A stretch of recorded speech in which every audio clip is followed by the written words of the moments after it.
Earlier today, council met in closed session and rose from this portion of the meeting at 5:45 p.m. So I will now call the regular meeting back to order. During closed session, council received an update on owners eligibility matter and provided direction to staff. So now we can move on to the servicing master plan background reports, and we're going to start off with the report. I think, Rob, do you want to do some introductions? Yes, thank you, Madam Mayor. Yeah, I'm pleased to provide this report. And then I have Jeff Paul here to assist in answering any questions after the staff report. So yeah, I'm pleased to provide this report to council. We're looking for an endorsement of the 4 background studies that are going to go into the servicing master plan report that's going to be coming forward. So I'm pleased to say that we're kind of nearing the final stages of this study. It was originally started in 2022 in August is when it was awarded. It's been a lengthy study with a lot of work put into it. So Stantec has prepared these 4 background reports that are going to provide kind of a technical basis for the projects that you're going to see in the final servicing master plan study, which by and large is what you saw back in December of 2023, the presentation that was completed. There's been a couple small changes that I will go over as we go through this, but we're bringing this forward as the staff report forward, looking for the endorsement of the background studies because of the timing with the DC study that's happening. We want council to have an opportunity to formally endorse the information that's in the background studies before the DC study moves forward. And the timing is close, but we know that the servicing master plan study, the final report won't be coming to council probably until June. So having this in place works well with the DC study. Really, the reports are the sanitary background study, the water background study, the solid waste, and the stormwater background study. The sanitary and water studies look at expansion of servicing to support growth in the urban settlement areas, as well as stormwater. Largely relied on the previous stormwater master plan study that was done in 2020, I believe it was, and then has made adjustments to allow for future growth or where plans have changed. And then the solid waste background study is really, as everybody knows, we rely heavily on blue water recycling. So there's not a whole lot of change there. One of the big changes there is the producer pay for the recycling that's now in place. As far as the projects that have been proposed or that are identified in the background studies, the only 2 significant projects that have changed since 2023 is there is a extension of sanitary servicing on Glendon Drive, west of Kamoka Road. So it would be, there's a sanitary booster pump station that is proposed, or sanitary pump station that is proposed in the lands to the west of Kamoka. And now there's a separate project in there that is for the expansion of sanitary servicing further west across Oxbow Creek for the employment lands that are currently within the settlement boundary. So that's one change. And then another change was the water main looping between Kilworth and Kamoka had been previously shown to run through private lands north of Glendon Drive. It's now currently shown within the Glendon Drive corridor.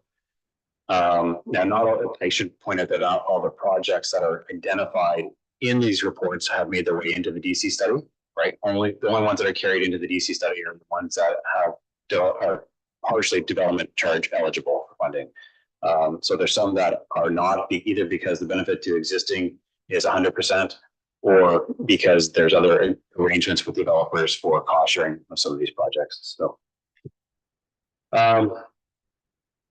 So by and large, that's it. I guess I'll just point out as well that the financial implications that you did see costing back in December 2023, Stantec has provided updated opinions of probable cost. Again, not real significant changes there. We're still looking at a compiled a total project cost of in excess of $200,000, $200 million if all the projects were to be undertaken. But we know some of them are unlikely to occur, such as the entire servicing of Kilworth.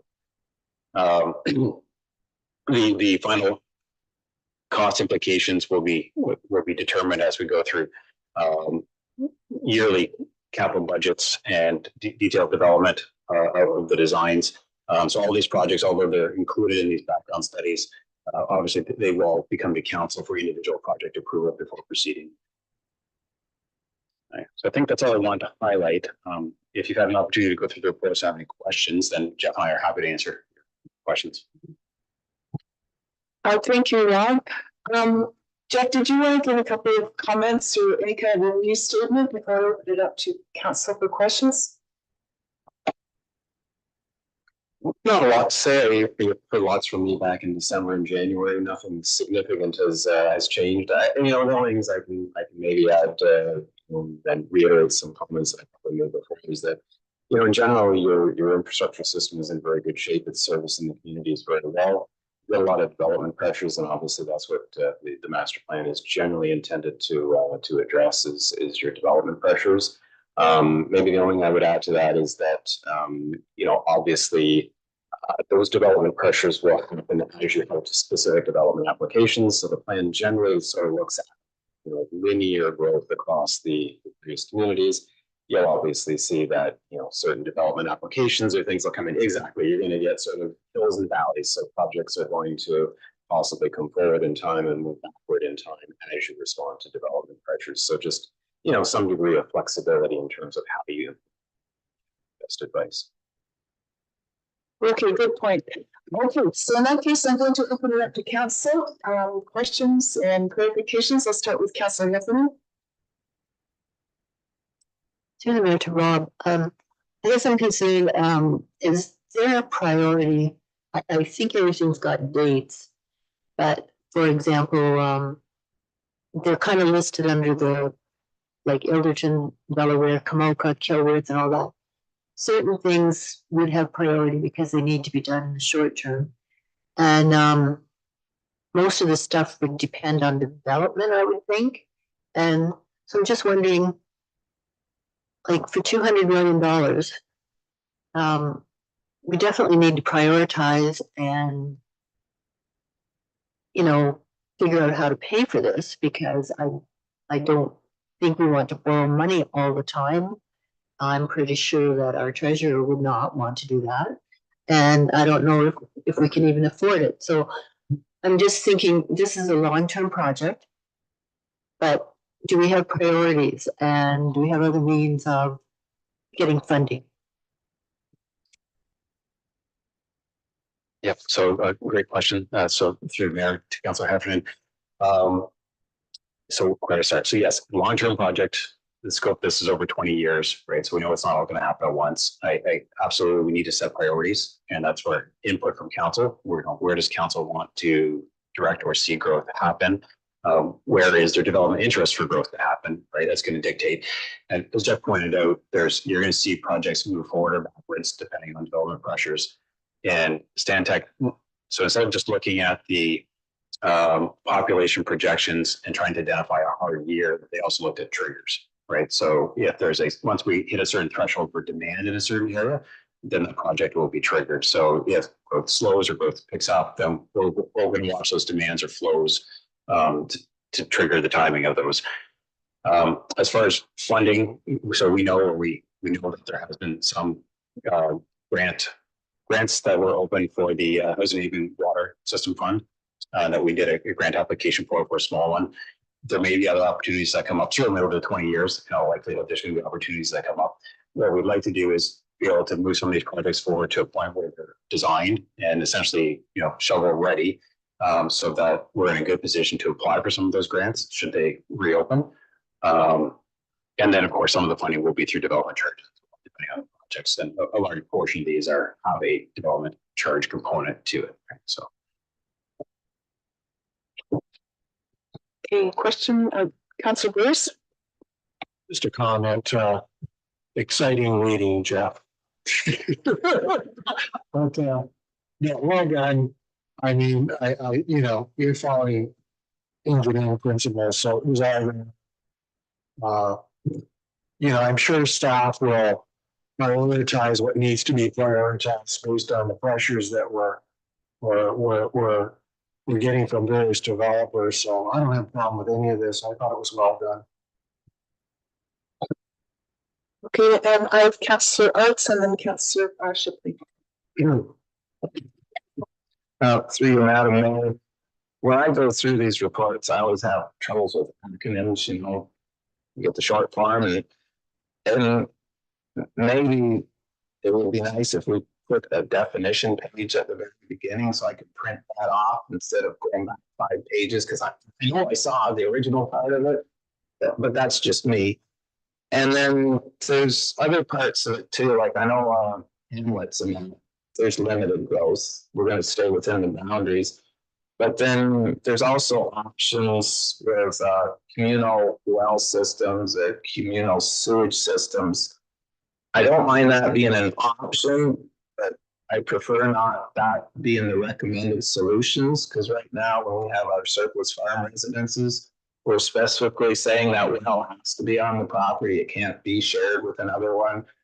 It's just one of those legal things where we'll find 2 words and the rest of the 100 pages doesn't matter. They'll do what they want. That's just me being me. Thank you.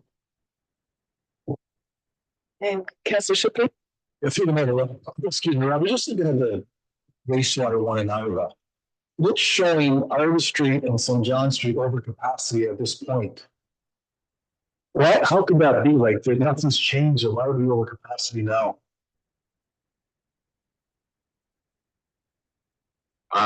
Yeah, so sorry, I threw Madam Mayor to your question there.